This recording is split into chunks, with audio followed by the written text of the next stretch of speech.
Dieu de gloire, je bénis tous les bien-aimés qui viennent de cliquer sur cet élément. Je bénis tous les internautes qui continuent à suivre nos enseignements.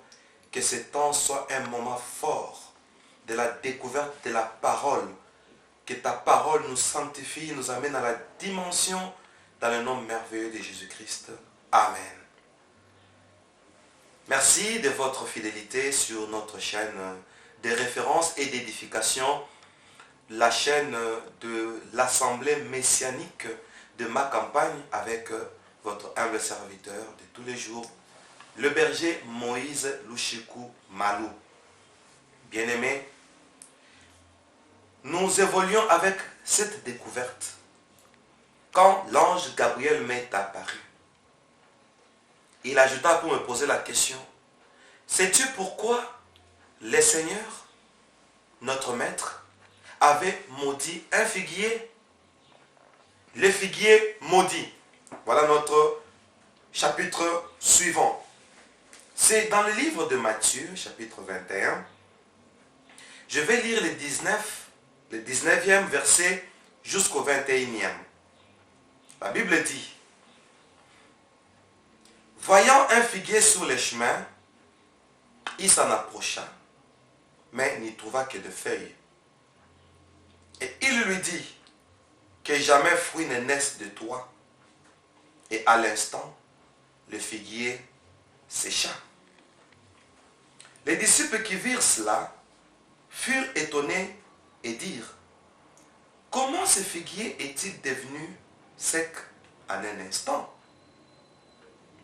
Jésus leur répondit, je vous l'ai dit en vérité, si vous aviez de la foi et que vous ne doutiez point, non seulement vous feriez ce qui a été fait à ce figuier, mais quand vous diriez à cette montagne, ôte-toi de là et jette-toi dans la mer, cela se ferait. Bien-aimés, n'est-ce pas un mystère? C'est un problème de figuier qu'il maudit, mais pas en sa saison. N'est-ce pas un mystère? On parle du figuier, le Seigneur parle d'une montagne. Il dit, si vous aviez la foi, il fallait dire, vous diriez à ce figuier de sécher. Lui dit, vous diriez à cette montagne de se déplacer et d'aller dans la mer, et cela se ferait. Tout ceci nous cache quoi? Jésus maudit un figuier. Le figuier n'était pas à sa saison. Ce n'était pas, disons, au moment de produire des figues. Mais le Seigneur maudit quand même un figuier. N'est-ce pas lui le Créateur? Et pourquoi maudit-il un figuier? N'est-ce pas lui qui a créé le chaud et le froid, l'hiver et l'été, les temps et les saisons? Pourquoi c'est lui qui a créé le figuier? Le figuier qui n'est pas dans son temps de produire les figues, mais subit une sentence. Alors ça devient un mystère. Le premier homme, Adam, lorsqu'il a péché, il s'est réfugié sous un figuier dont il a utilisé de feuilles. Pour dire, le premier Adam a hébergé, a abrité. Donc le premier figuier a abrité le premier Adam. Adam a été abrité par un figuier juste après le péché. L'homme de Jésus, les Shiloh qui devaient venir, vint. Marchant, on dit, le long de sa route, il trouva un figuier. Alors que Jésus-Christ est le chemin, la vérité et la vie. voilà un figuier le long de la route. C'est une prophétie qui dit, voilà le mystère de l'hypocrisie devant un chemin, devant le ministère de Christ. Parce que Jésus-Christ s'est fait comme un deuxième Adam, d'après les écrits de Paul. Jésus-Christ, le deuxième Adam, d'après l'épître de Paul aux Corinthiens 20. Il se retrouve aussi devant un figuier et ne trouve que les feuilles. Il se rappelle du jardin. Il dit, ce conflit existe depuis longtemps. Le premier Adam, ce figuier ne lui a présenté que des feuilles. Et il s'en est servi pour couvrir sa nudité. Et moi, le deuxième Adam, je viens, je ne trouve que les mêmes feuilles. Alors que Jésus-Christ, dans l'Ancien Testament, représenté par l'animal qu'on avait immolé, quand l'animal est immolé, le figuier ne va plus servir Adam. Adam n'aura plus besoin de feuilles parce qu'il a la peau. C'est ainsi que Dieu chasse prophétiquement Adam sous le figuier. Ici, Jésus, le deuxième Adam, vient sous le figuier. C'est une prophétie qui dit, quand Adam est là, quand l'animal est là, le figuier doit disparaître. C'est ainsi que Jésus, l'agneau de Dieu, comme il est là, le figuier doit sécher. C'est une prophétie. Or, le figuier symbolise l'hypocrisie. C'est une prophétie qui dit, quand l'agneau est là, ou quand l'agneau donne sa peau, Adam change de vêtements. Il quitte des feuilles à la peau. Ici, nous sommes à Béthanie. Nous allons lire un passage tantôt là. Vous allez vous rendre compte que l'ascension de Jésus, c'était à Béthanie. Quand il est monté au ciel, c'était à Béthanie. Pour dire, le Seigneur ne pourra pas monter au ciel, laissant le feuille du figuier tendre. Pour dire, le figuier qui symbolise le péché, Jésus ne sera pas enlevé sans que le péché ne soit séché. Alléluia.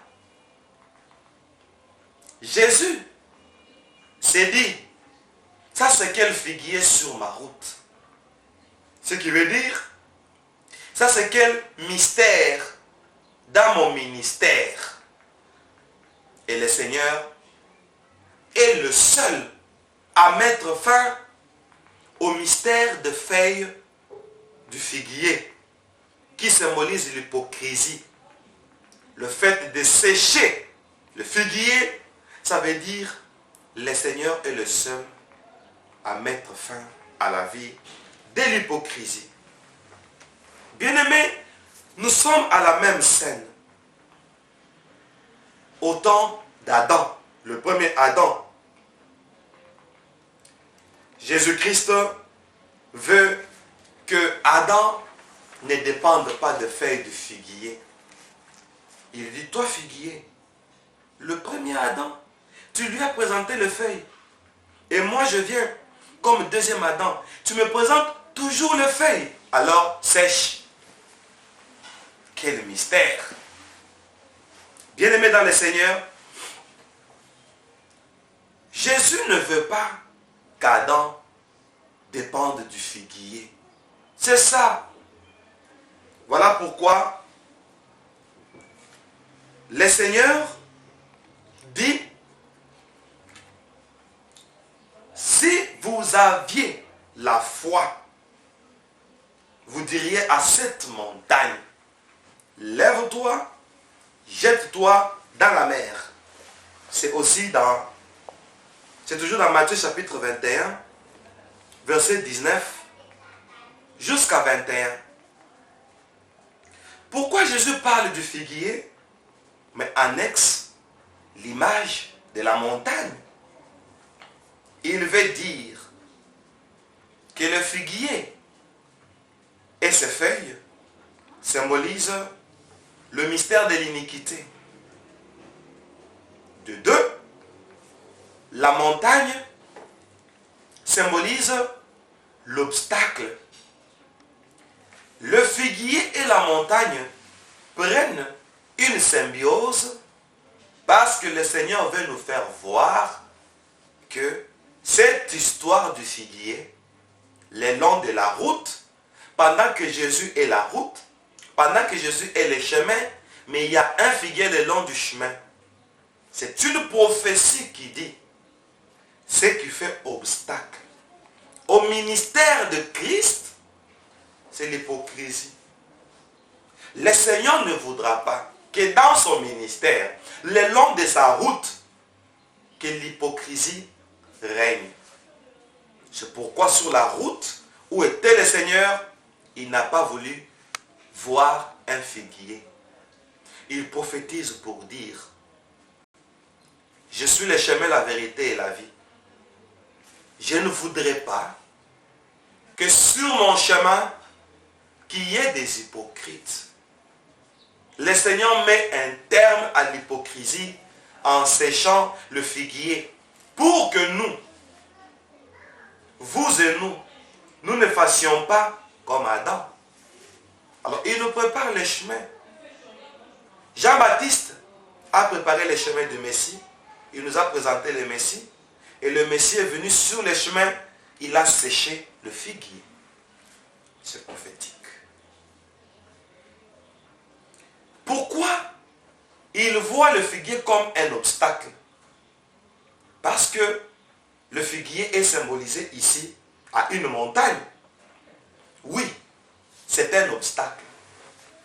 Nous sommes dans l'histoire de Lazare. Nous rappelons qu'ici, Jésus est à Béthanie. Je suis dans le livre, cette fois-ci, de Marc. Je vais prendre le 11e verset. Le 11e chapitre, excusez-moi.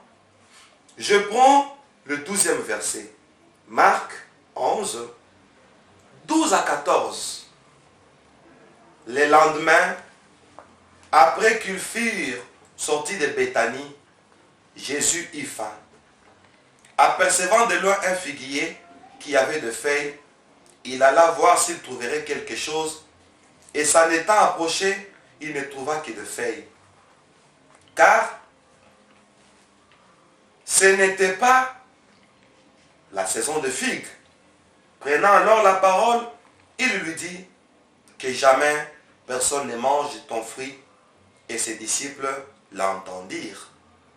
Je voudrais juste préciser, après qu'ils eurent sorti de Béthanie, Jésus eut faim. Donc ils étaient à la sortie de Béthanie. Juste à Béthanie là, il y avait un figuier. Notez ça. Notons ça. Le figuier est à Béthanie. Jésus dit non. Je ne quitterai pas Béthanie sans que ce figuier ne sèche. Pourquoi?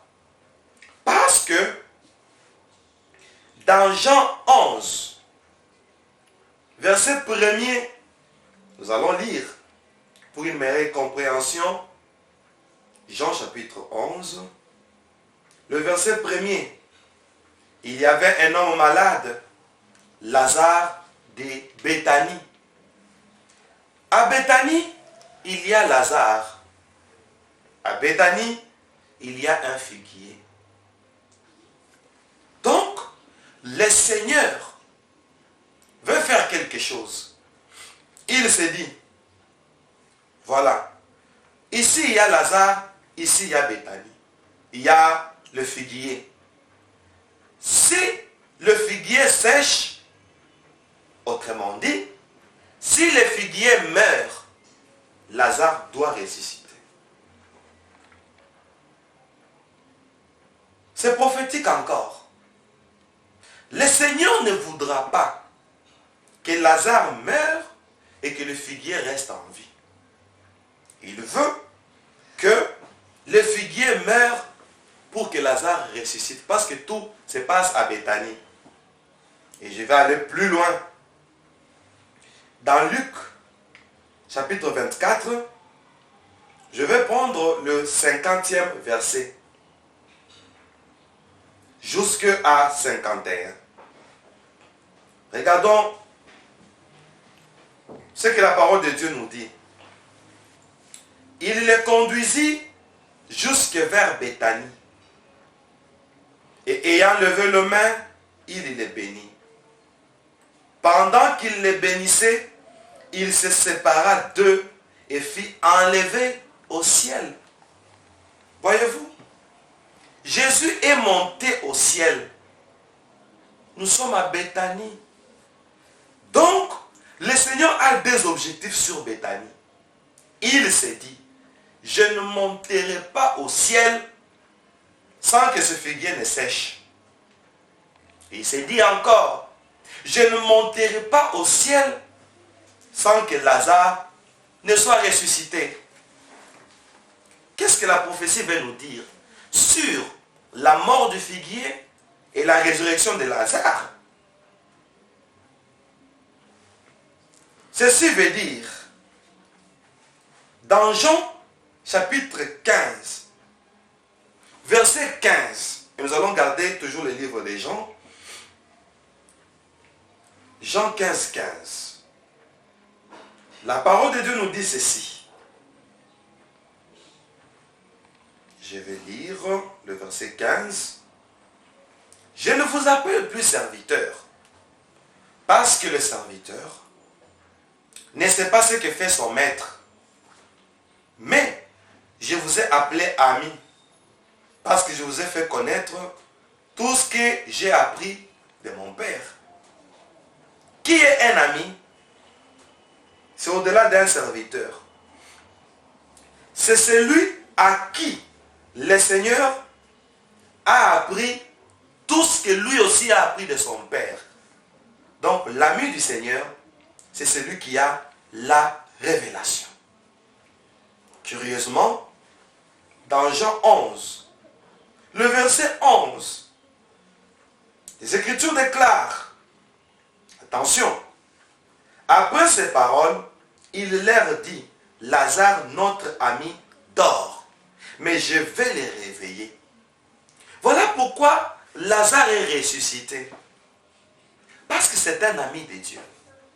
Prophétiquement parlant, le Seigneur ne veut pas qu'à Béthanie, que lui soit enlevé pendant que son ami est mort. Autrement dit, le Seigneur ne voudra pas que celui qui a la révélation soit enterré, reste enterré. Qui a enterré Lazare? Le Seigneur, quand il reviendra, on dit, il a appris la nouvelle, il est resté encore 2 jours. Vérifiez ça seulement dans Jean chapitre 11. Or, devant le Seigneur, un jour, c'est comme 1000 ans, qui symbolise les 2 millénaires. Et nous sommes au 2e millénaire depuis la naissance de Jésus. Le Seigneur restera pendant 2 jours. Lazare va mourir et le Seigneur reviendra. Il va demander aux femmes, où l'avez-vous mis? Seigneur, viens et vois. Quand le Seigneur est venu, il a trouvé que son ami sentait déjà depuis 4 jours. On dit, Jésus pleura. Je veux ouvrir une parenthèse. Jésus pleura. Pourquoi il a pleuré? Parce que la femme va enterrer, en l'absence du Seigneur, son ami. L'ami du Seigneur sera enterré par la femme. Et la femme symbolise l'Église. à l'absence du Seigneur. Comme maintenant Jésus est parti, il doit revenir. L'église va enterrer Lazare. Lazare, c'est Jean 15, 15, l'ami du Seigneur. Jean 11, 11, Lazare, notre ami, dort. Et dans Jean, chapitre 15, 15, on dit que l'ami, mon Dieu, c'est celui qui a la connaissance, la révélation. Celui qui a la connaissance sera enterré par la femme. Où l'avez-vous mis? Il y aura un jugement quand le Seigneur viendra. Il posera la question à l'église. Où avez-vous mis la connaissance? Pour qu'il y ait connaissance, il faut d'abord faire sécher le figuier. Quand le figuier sèche, Lazare doit ressusciter. Pourquoi de nos jours, la connaissance est-elle rare? C'est à cause du péché. Parce que les dons que nous avons, ce sont les dons du Saint-Esprit. Et il donne ces dons aux personnes sacrées. Et quand on n'est pas sacré, on n'aura pas la révélation. C'est ça la mission de Jésus. C'est ça notre devoir. Le devoir de tous les serviteurs de Dieu. De ressusciter Lazare. Lazare est enterré par les femmes. C'est lui qui a la connaissance. Voilà pourquoi Jésus pleure. Lazare est dans la tombe. Pourtant, c'est l'ami de Jésus. C'est la prophétie de ceux-là qui sont amis à Jésus. Se retrouvent dans la tombe, comme on dit dans Jean chapitre 11. Le visage enveloppé d'un linge, le main et le pied liés. Autrement dit, les yeux, comme l'a dit le psalmiste, ouvre mes yeux pour que je contemple le merveille de ta loi. Les yeux servent à découvrir le merveille de la loi. Mais l'ami de Jésus a les yeux bandés. Voilà pourquoi Jésus pleure. Parce que ceux qui ont la connaissance, on les a aveuglés par l'Église. Jésus. L'Église va enterrer la connaissance. J'étais écœuré un jour d'entendre, de voir à la télévision un pasteur dire. Ça, ce n'est plus le temps de prêcher de longues prédications. Ça, c'est le temps de la démonstration de la puissance. Jésus pleure. Parce qu'il y a des gens qui ont la connaissance, qui ont la révélation, mais on les a étouffés. C'est ainsi que tout celui qui commence une église, il est obligé de faire les spectacles. Et non la parole et la connaissance chôment. Jésus pleure pour ça. Voilà pourquoi les yeux de Lazare sont bandés. La connaissance est voilée. Jésus pleure.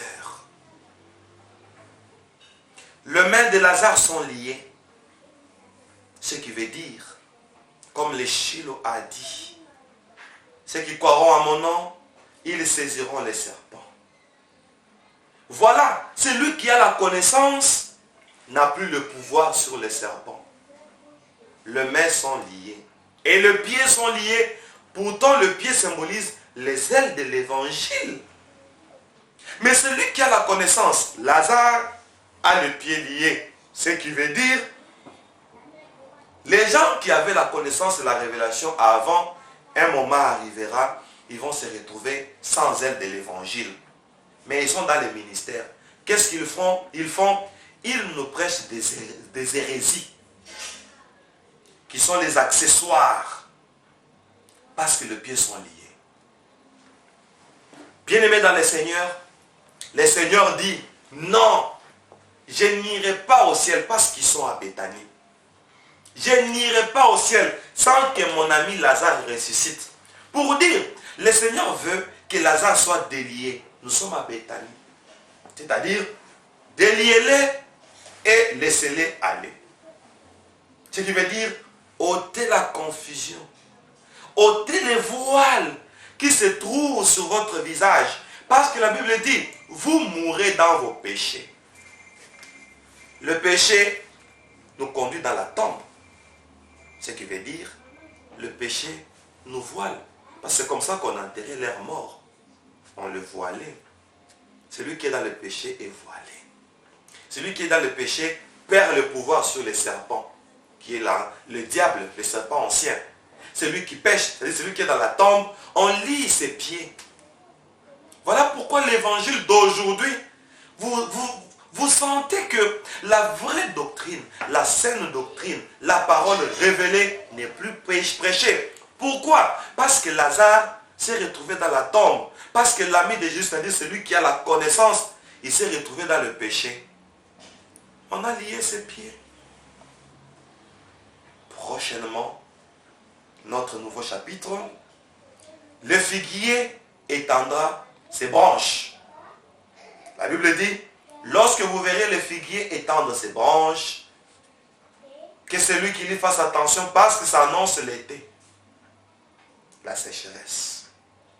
Mais le figuier était déjà maudit. Comment il va encore étendre ses branches? Tout de suite, cliquez seulement. Ciao.